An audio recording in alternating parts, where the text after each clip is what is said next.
Hey there, night wanderers.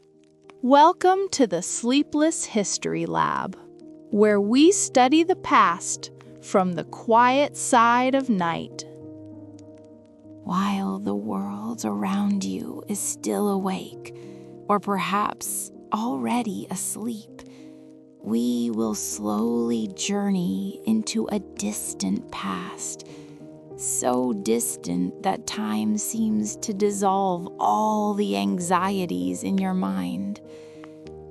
Take a deep breath and let your body soften little by little.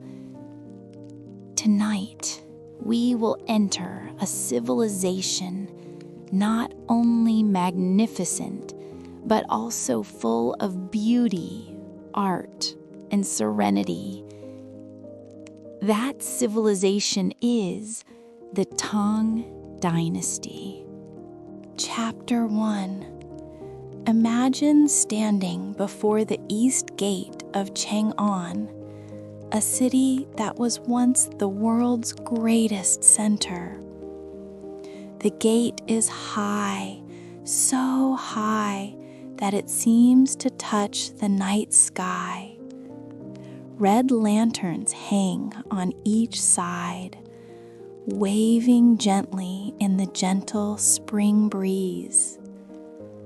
Behind the gate, the city pulsates, but slowly. The sounds of people fade. The carts stop. The guards walk with a steady rhythm. A night like this, Chang'an feels like a dreamland. The wide streets stretch like silent rivers. The willow trees sway gently, and the scent of tea, wood, Sumi pottery, and silk dust wafts softly through the cool air. You step inside, slowly, as if afraid to disturb the tranquility of this ancient city. Chapter 2. In the Tang Dynasty, poetry was more than just writing. Poetry was the breath of civilization. Imagine a small tea house, lit by a gently swaying oil lamp. There sits a poet, perhaps Li Bai, or a young man who idolized his style. He gazes at the moon in the sky, then at its reflection in a wine cup. He writes 1 stanza, 2 stanzas, 3 stanzas. Each word feels like a dewdrop, gentle, flowing, settles in the heart. In another corner of the tea house, a musician plays the shao flute. The notes are thin, flowing like a wind telling a story. The Tang poets lived deeply connected to nature, the moon, the rivers, the mountains, the wine, longing, and travel. They wrote of loneliness with beauty, of happiness with tenderness, of life with serenity. If you close your eyes now, you might hear the sound of their pens gently touching rice paper. Chapter 3. During the day, the Silk Road was the busiest place in Chang'an. But at night, it transformed into a long, quiet alley. Persian merchants rolled up their carpets. Indian merchants stored spices and incense. Sogdian merchants gazed at the sky, fingering prayer beads in their hands. The sounds of the market died down. leaving behind the scent of cinnamon, cardamom, and fragrant resin. In a small tent, a Central Asian musician strummed a rebab to himself. The notes were soft, vibrating in the darkness. In another corner, a merchant wrote a letter to his distant family, thousands of kilometers to the west. The Silk Road was a bridge to worlds, and the night made it a silent bridge, full of stories that could only be heard if we slowed down.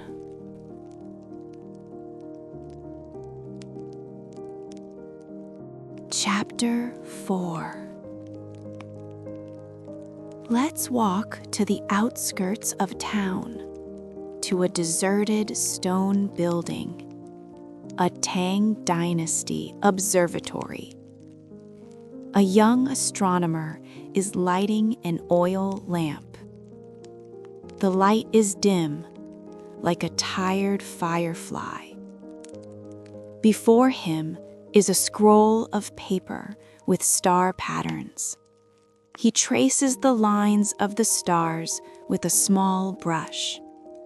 Each brushstroke is slow, like the heartbeat of the night. He is recording time. He is recording distance. He is recording tiny changes in the sky. Here, the night sky is not just a sight. It is a book to be read. Tang astronomers believed that the stars had a language only those willing to sit in silence could understand. If you look up, you might be able to imagine the constellations they saw over 1,000 years ago.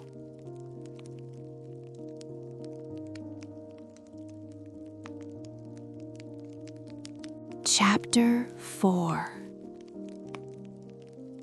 Let's walk to the outskirts of town, to a deserted stone building, a Tang Dynasty observatory. A young astronomer is lighting an oil lamp.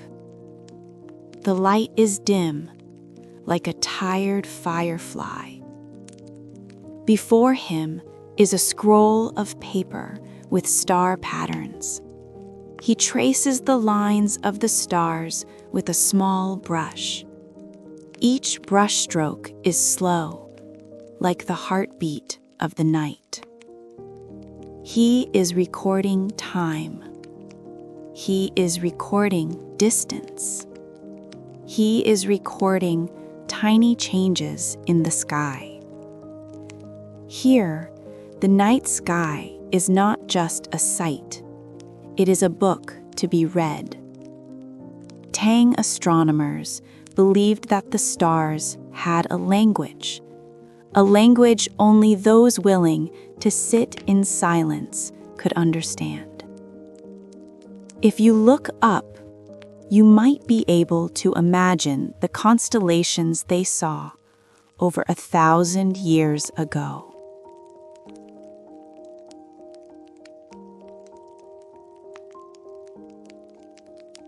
Chapter 5. Big cities always have small lives within them. Chang'an is no different. Let's step into a small alley. The wooden houses stand close together. Cooking smoke rises slowly from the eaves. The aroma of ginger soup and warmed rice fills the air. In the first house, a mother pats the shoulder of her child, who is nearly asleep on the wooden table. In the second, a father repairs straw shoes for the next morning. The neighbors greet each other in low voices, not wanting to disturb the night. At the end of the alley, a baker is closing his shop. He clears the table, sweeps up the flour, and stores the dough for the next morning. There is peace in this routine, in simple work, in small lives. If the modern world feels too fast, perhaps it is here, in a quiet Tang-era alley, that we can learn to slow down again.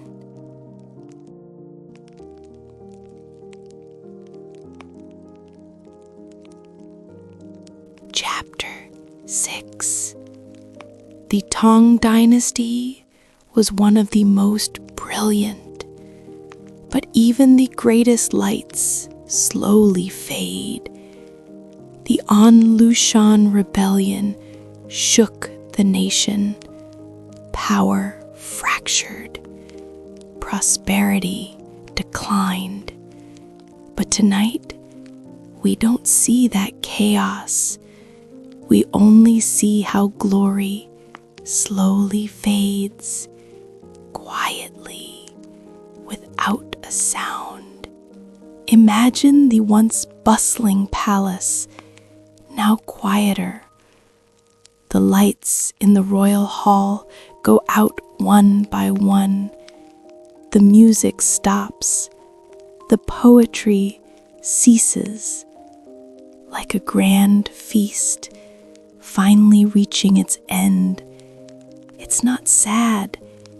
It's just over. Such is the cycle of history. Such is the cycle of life. Chapter 7. Let's walk further.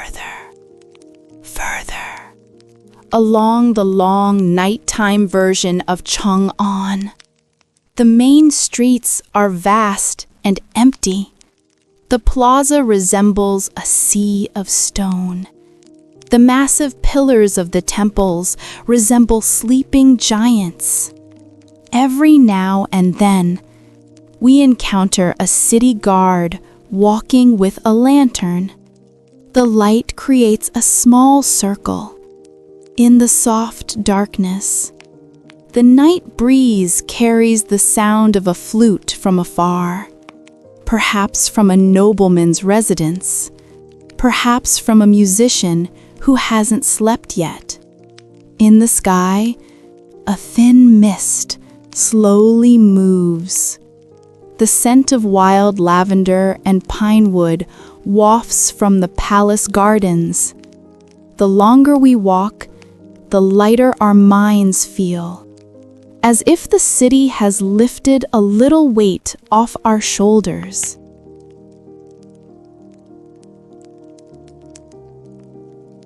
Chapter 8. Now we return to the east gate of Chang'an, the place where the journey began.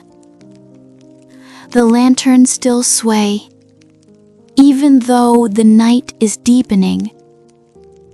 The city has fallen completely silent.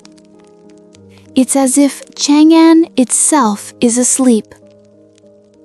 You stand before the gate and feel the last gentle breeze coming from the ancient streets. Let everything you saw settle slowly in your mind. Let the echoes linger gently. Let your body relax.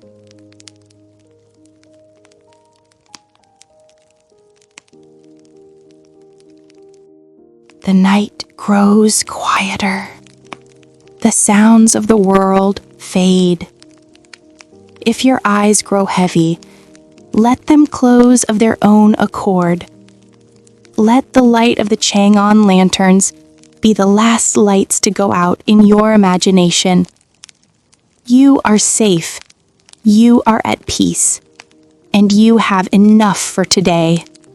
Thank you for walking with me on this long journey. You've been listening to the Sleepless History Lab. Stories from the past for sleepless minds. If this story kept you company tonight, you can leave a like, subscribe, share, or save for later. It helps the lab stay awake a little longer. Good night, wherever you are.